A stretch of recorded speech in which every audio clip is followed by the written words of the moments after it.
Ukraine की जमीन पर सुलगे बारूद ने दुनिया के कई समीकरण बदल दिए। रूस और अमेरिका के बीच कोल्ड वॉर में हरारत महसूस होने लगी। अदावत के मोर्चे पर दोस्ती के समीकरण भी बनने लगे और अब जब बारूदी अंगारों पर जमी राख से माहौल ठंडा महसूस हो रहा है, तब अंदर सुलग रहे अंगारों का दायरा बढ़ रहा है। कोल्ड वॉर की नई परजीवी बेल का अंकुर एशिया में फूटा है, लेकिन टारगेट नहीं बदला है। इस रिपोर्ट में देखिए वो नई जमीन जहां शीत युद्ध के बादल गहरा रहे हैं और वो वॉर जोन जहां अमेरिका और रूस आमने सामने हैं।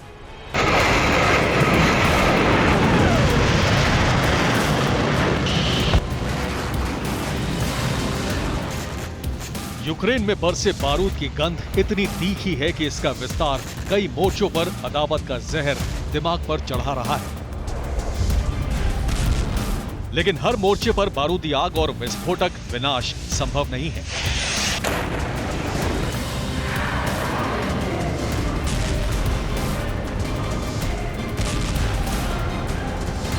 इसलिए हालात कोल्ड वॉर के बनाए जा रहे हैं, जिसमें एक तरफ अमेरिका है और दूसरी तरफ संयुक्त रूप से खड़े हैं चीन और रूस। ये ना तो कोई कल्पना है ना ही आकलन, बल्कि कोल्ड वॉर के लिए नए मोर्चे की हलचल ने वैश्विक हालात का राज खुद ब खुद खोल दिया है।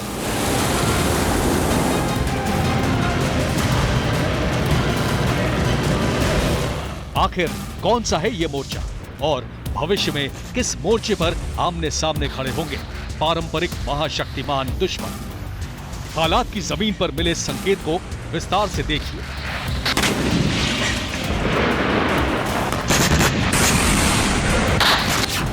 नया मोर्चा अदावती दाव, ईस्ट चाइना सी में तनाव।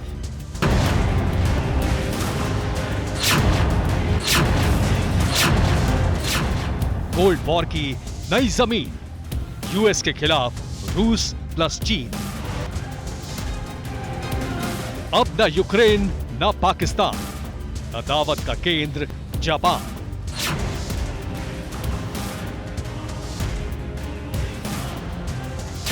यूक्रेन ने सिर्फ वक्त रोका, सामना यूरोप में ही होगा।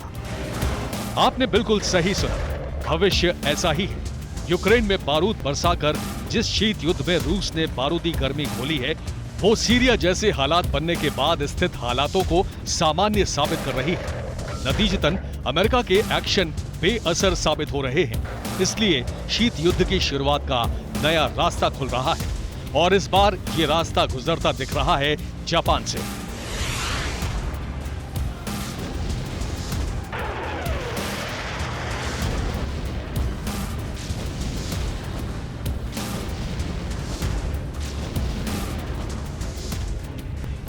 दरअसल यूक्रेन युद्ध को लेकर चल रहे तनाव के बीच रूस और चीन के युद्धपोतों ने जापान की घेराबंदी कर दी है, जिससे पूर्वी चीन सागर में तनाव बहुत ज्यादा बढ़ गया है।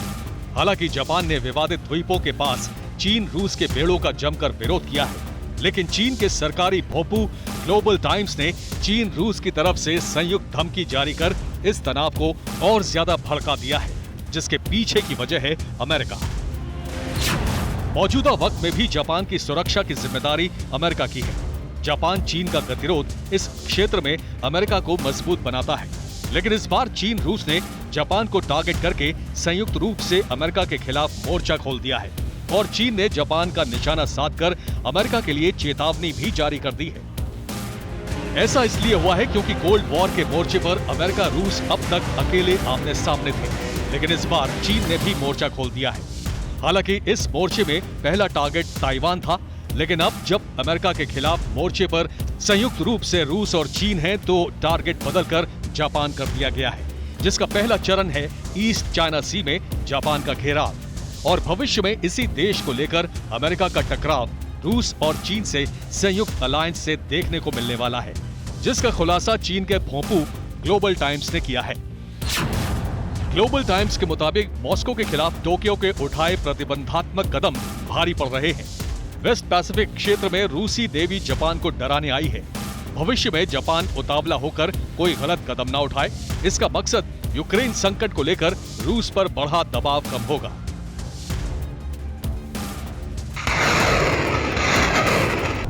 इस धमकी की गंभीरता कितनी है, इसका असर किस तरह दिख रहा है, उसे मौजूदा हालात की जमीन पर समझिए। रूस और चीन ने संयुक्त रूप से कैसे अमेरिका को चौंकाने वाला कदम उठाया, इसकी तस्वीर देखिए।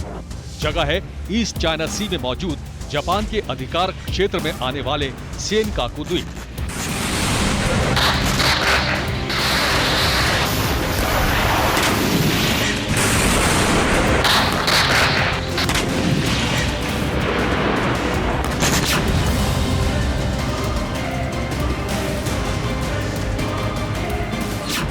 चीन का एक फ्रिगेट सेनकाकू द्वीप के पास देखा गया है। फ्रिगेट जापान के जल क्षेत्र में द्वीप के चारों ओर घूमता दिखा है। इस हरकत को सेनकाकू द्वीप पर कब्जे की लड़ाई से जुड़ी कार्रवाई माना गया। लेकिन इससे पहले कि कोई एक्शन शुरू होता, एक चौंकाने वाला खुलासा हुआ। यह खुलासा जापान के रक्षा मंत्रालय ने किया और इसी खुलासे ने अमेरिका समेत दुनिया के उन तमाम देशों को चौंका दिया जो अदावत के मुहाने पर अमेरिका के मित्र हैं। दावे के तहत चीन की हलचल से पहले जापान के जल क्षेत्र में रूसी नेवी की हलचल हुई है। चीन के फ्रिगेट से पहले रूस का फ्रिगेट जापान के जल क्षेत्र में घुसा था। रूस के फ्रिगेट के ठीक 40 मिनट बाद चीन का युद्धपोत सीमा में दाखिल हुआ और चीन के फ्रिगेट घुसपैठ के वक्त एंटी शिप मिसाइल HHQ-7 से लैस था।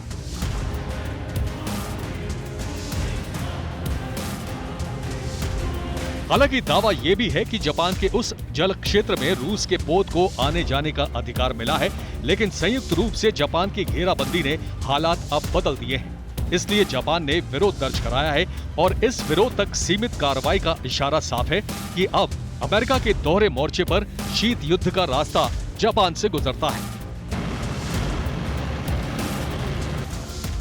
लेकिन यह भी तय है कि सामना यहां नहीं होगा। इतिहास खुद को दोहराएगा और जमीन यूरोप की ही होगी। आखिर ऐसा क्यों कहा जा रहा है, इसे भी जान लीजिए।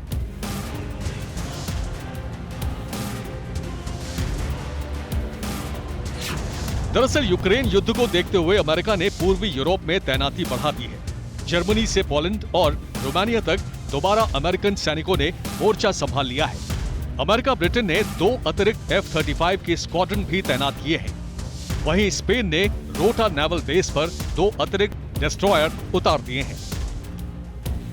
यानी जापान के रास्ते शीत युद्ध की शुरुआत भले ही नए सिरे से हो रही हो, लेकिन जंग का मोर्चा यूरोप में ही खुला है और यही वो जगह है जहां अमेरिका रूस से टकराएगा, ठीक शीत युद्ध के दौरान हुए वॉर्सा पैक्ट के वक्त जैसे।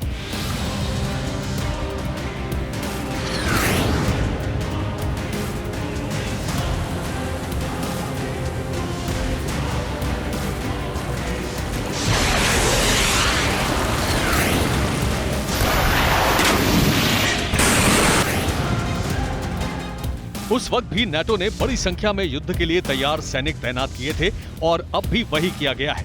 ऐसा इसलिए क्योंकि युद्ध की वजह से यूरोप का नक्शा जरूर बदला है, लेकिन इस बार 1991 की तरह यूरोप की सुरक्षा से अमेरिका का ध्यान भटका नहीं है और नाटो महासचिव का दावा है कि ये हालात यूरोप को और ज्यादा स्थिर और सुरक्षित बना देंगे।